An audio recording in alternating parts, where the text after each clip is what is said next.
I am the Criminologist, your guide through the darkest and most perplexing true crime stories. Tonight, I will walk you through two disturbing cases that were ultimately solved. A Hollywood scandal that hid a fugitive life and the mystery of a young man known only by a torn concert ticket. Listen closely. The details we uncover change everything. David Mloud's life is defined by stark opposites, balancing celebrated achievements in Hollywood with a disturbing history of predatory misconduct. Sources vary, but it is stated that David was born either in 1944 or 1945 into a family with significant ties to the entertainment industry. He was the cousin of Warren Beatty and Shirley Mulland, two of Hollywood's most celebrated actors, and his own career would eventually intersect with theirs in both professional and personal ways. Peers shared that David was deeply ambitious early in his professional life. By the 1980s, he had established himself as a producer and associate producer on several major films. Among his most notable credits were The Pickup Artist in 1987, starring Robert Downey Jr., and Reds in 1981, a film for which Warren Beatty won the Academy Award for Best Director. He was also involved in the production of Ishtar from 1987, a much-publicized film that, despite its commercial failure, further cemented David's reputation as a Hollywood insider. These successes placed him in the circle of some of the industry's most influential figures and gave him access to resources and networks that would later complicate efforts to bring him to justice. David's first known run-in with the law occurred in 1986 when he was arrested in Times Square, New York. The charges were grave. He was convicted of sodomizing 3 runaway boys. Despite the seriousness of the offense, he was sentenced to only 2 years of probation, a remarkably lenient outcome that may have emboldened him to continue his predatory activities. This conviction did not result in significant public scrutiny at the time, and David was able to maintain his Hollywood career for several more years. By the late 1980s, David's criminal behavior had escalated both in scope and boldness. According to law enforcement records and contemporaneous news accounts, he began systematically targeting vulnerable boys, often between the ages of 12 and 16, in the Bronx and Brooklyn neighborhoods of New York City. His MMO was both manipulative and predatory. David would frequent housing projects and areas known for youth homelessness, flashing large sums of cash and promising the boys new clothes, sneakers, and other material incentives if they agreed to accompany him. Once he had gained their trust, he would lure them to hotel rooms in New Jersey, where he paid them between $30 and $40 to watch or participate in sexual acts.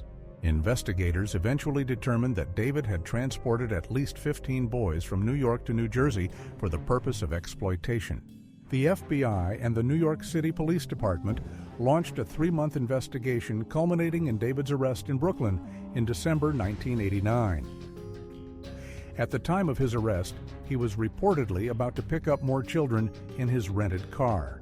This moment also revealed that David intended to transport his victims across state lines for illegal purposes. After the arrest on December 14, 1989, David appeared at the Bronx Criminal Court for a hearing related to his 34 charges.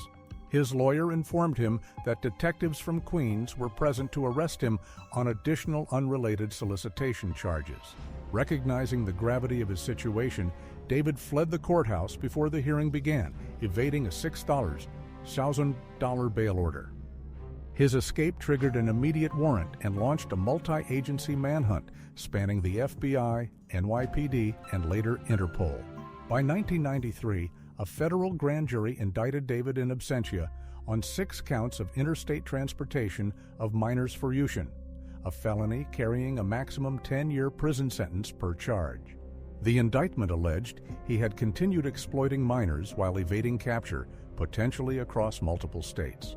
The FBI's involvement highlighted the case's national significance, with agents pursuing leads in Canada and Europe. In 1994, Interpol issued a red notice, formally classifying David as a fugitive wanted for international trafficking. In the early 1990s, David's whereabouts were a matter of speculation. Investigators suspected that given his resources and contacts, he could have fled not only New York, but the United States altogether.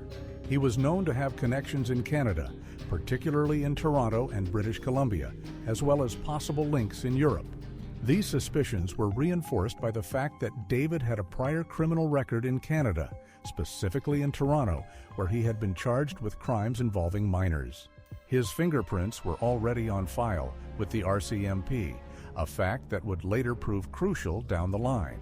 During this period, law enforcement agencies issued bulletins and alerts, and David's case was listed among the most wanted fugitives sought by the FBI and New York City police. As the years passed, David's ability to remain hidden suggested a sophisticated approach to life on the run.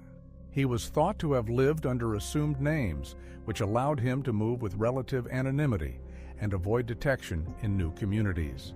The use of aliases is a common tactic among fugitives, but David's background in Hollywood, where reinvention and secrecy are professional assets, likely gave him an edge in maintaining a low profile. Law enforcement agencies in both the United States and Canada work to track financial transactions, monitor known associates, and follow up on reported sightings. However, David's trail often went cold. He was adept at blending in, and the lack of digital surveillance technology in the early 1990s made it easier for someone with means to disappear. There were unconfirmed sightings in various Canadian cities and rumors that he may have traveled to Europe, but none of these leads resulted in his capture. The final chapter unfolded in Montreal, Quebec, though the exact timeline of David's arrival here and activities remains unclear. By the late 1990s, Montreal was a cosmopolitan city with a transient population, making it an ideal place for someone seeking to avoid attention. It is unknown how long David had been living in Montreal, or under what name, but police believe he had established some form of life there, possibly under an alias. On December 6, 1998, David's body was discovered in an underground walkway in downtown Montreal beneath a railway bridge. The circumstances of his death were immediately suspicious in the sense that he was a wanted fugitive, but police quickly ruled out foul play.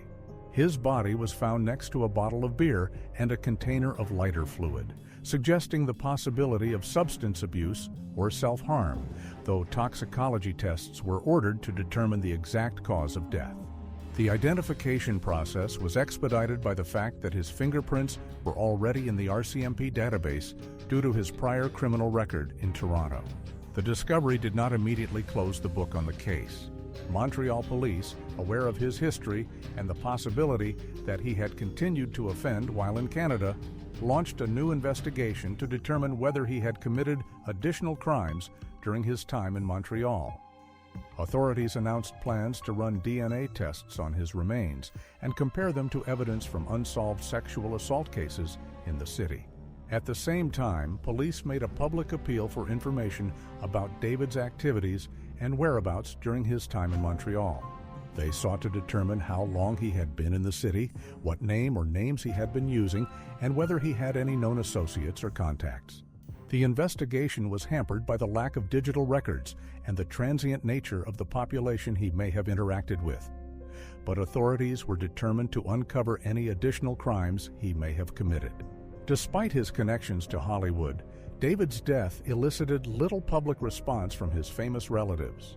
Warren Beatty reportedly acknowledged the situation privately, but refrained from making public statements, and there were no retrospectives following the death. Ultimately, David's DNA was not linked to any active cases at the time of his discovery. Furthermore, the specific details regarding his autopsy findings were not released to the public. Jason Patrick Callahan, born in 1976 and raised in Myrtle Beach, South Carolina, was known by his family as a creative young man with a deep appreciation for music, particularly from the Grateful Dead. In the summer of 1995, at the age of 19, Jason was living with his mother, Elizabeth Parks. That June, he decided to embark on a journey, leaving home to follow the Grateful Dead on their East Coast tour. His mother later recounted that Jason had left with little money and few possessions, intending to travel with friends or hitchhike between concert venues. She believed he would return home after the tour safe and sound as always. The Grateful Dead's 1995 summer tour included stops in Washington, D.C. and Virginia, attracting thousands of fans from across the country. Jason attended at least 2 concerts at Robert F. Kennedy Memorial Stadium in Washington, D.C. on June 24th and 25th, 1995. Ticket stubs for these shows were later found among his belongings. The vibrant, transient community of Deadheads often traveled together, sharing rides, food, and accommodations. Jason was known to be outgoing and friendly, easily making connections with other fans on the road. However, the specifics of his movements and companions after leaving Myrtle Beach remain unclear. There is no evidence he maintained regular contact with his family during these final days, which isn't entirely unusual with someone of Jason's age. Then, on June 26, 1995, a tragic accident unfolded on a rural stretch of U.S. Route 58 near Emporia in Greensville County, Virginia. At approximately 1:30 p.m., a 1986 Volkswagen Vanagon, driven by Michael Hager, was traveling westbound when it suddenly veered off the road and collided forcefully with 2 trees close to the intersection with Route 65. The van, which had been following the route of the Grateful Dead summer tour, was carrying Jason as a passenger. Neither Hagar nor Jason was wearing a seatbelt, and the severity of the impact resulted in both men being ejected from the vehicle. The injuries sustained were catastrophic, particularly for Jason, who suffered extensive blunt force trauma to his head and torso, and both men died instantly at the scene. The accident occurred under clear weather conditions on a 2-lane highway bordered by dense greenery. There were no immediate signs of hazardous road conditions or obstructions. Investigators later considered the possibility that Hager, who had been driving for several hours after visiting his father in Williamsburg, may have fallen asleep at the wheel, though toxicology reports would ultimately rule out alcohol or drug involvement as contributing factors. First responders arrived swiftly after the crash. Michael Hager was identified without difficulty thanks to the van's registration and personal documents found on his person. In stark contrast, the passenger, later identified as Jason Callahan, had no identification on him. His body, discovered about 15 feet from the wrecked vehicle, bore severe facial injuries, including multiple lacerations and fractures, which made visual identification extremely challenging. The personal effects found with Jason provided the only immediate clues to his identity.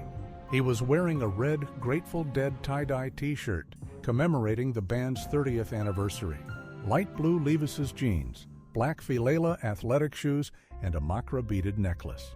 In his pockets, authorities found a yellow Bic lighter, $1 in quarters, 2 ticket stubs for Grateful Dead concerts, and a handwritten note addressed to Jason from 2 individuals named Carolyn O. and Caroline T. The note, written on a scrap of paper, read, "Sorry we had to go. See you around. Call me." The phone number missing an area code could not be traced to any active line. Authorities also documented amateurish tattoos on Jason's arms, a pierced left ear without an earring, and a scar on his back. The investigation into the passenger's identity began immediately, but was fraught with challenges. The extent of Jason's facial trauma required forensic reconstructions rather than traditional photographs. Early sketches by local artists depicted a young Caucasian male with shoulder-length curly light brown hair and brown eyes. But these images did not closely resemble Jason's actual appearance, limiting their effectiveness in generating leads. Dental records showed no prior dental work, but all third molars were fully erupted, suggesting he was at least in his late teens. Fingerprints were taken, but matched no entries in national databases. Despite distributing descriptions and reconstructions to law enforcement agencies and within the Grateful Dead community, no one came forward to identify the young man. The investigation into the crash also focused on Michael Hager's background. Hager, a student from South Carolina, had attended the same Grateful Dead concerts as Callahan and had recently visited his father in Williamsburg. It was believed that Hager may have picked up Jason while hitchhiking between Fairfax and Gloucester, Virginia. Though this detail could not be confirmed, the note found with Callahan, particularly the reference to Caroline, became a focal point for investigators. The area code of 915 pointed to New York's Westchester County, but follow-up inquiries with individuals named Caroline in the region yielded no results. The ticket stubs were traced to a Pennsylvania-based reseller who, due to the high volume of sales, could not recall specific buyers. In July 1995, the National Center for Missing and Exploited Children released a bulletin describing the unidentified passenger as a white male around 5'8", in tall, weighing 150 to $170 lb, and estimated to be between 16 and 21 years old. Flyers featuring forensic reconstructions and details of his clothing and belongings were distributed at Grateful Dead concerts and posted in online forums. Despite these efforts, the case quickly stagnated. By 1996, authorities had compared the unidentified man's dental records and physical characteristics against more than 200 missing persons cases, but all were ruled out. The absence of a missing person report proved to be a significant barrier, as Jason's mother, Elizabeth Parks, later explained that she had assumed her son was living a nomadic lifestyle and did not realize he was missing until many years later. For nearly 20 years, the identity of the young man killed in that 1995 Virginia car crash remained a mystery. Despite the efforts of police, the case went cold. Over the years, the case lingered in the background of missing persons forums and cold case websites. But it wasn't until around 2010 that it began to attract widespread attention from a new generation of digital detectives. The breakthrough in the Grateful Doe case was not the result of a single discovery, but rather the culmination of years of incremental progress, amplified by the reach of social media and the techniques of open-source intelligence. Platforms like Reddit, IM, and Facebook became the primary arenas for discussion and investigation. Users shared facial reconstructions, details about the crash, and theories about the victim's identity. The case was especially popular among true crime enthusiasts and members of the deadhead community who felt a personal connection to the story. A pivotal moment arrived in January 2015 when a Reddit user known as Zombie Gray posted a detailed summary of the case, including images of the facial reconstructions, photos of the victim's belongings, and a call to action for anyone with information. The post included the now famous note addressed to Jason and the ticket stubs from the Grateful Dead concerts. The post quickly went viral, being shared across multiple platforms and reaching a massive audience, including people who had attended the same concerts or lived in the same regions as the unidentified man. The viral spread of the Reddit posts marked a turning point.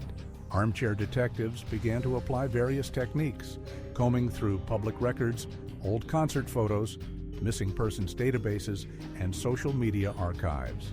Some users attempted to trace the phone number on the note, while others examined archives of local newspapers and compared the facial reconstructions to yearbook photos and images posted by Grateful Dead fans from the mid-1990s. One of the most significant developments occurred when a former roommate of Jason's recognized the facial reconstruction and details from the viral post. The roommate, who had lived with Jason in Illinois in late 1994 and early 1995, reached out to the moderators of the Grateful Doe subreddit and provided additional information about Jason's background and habits.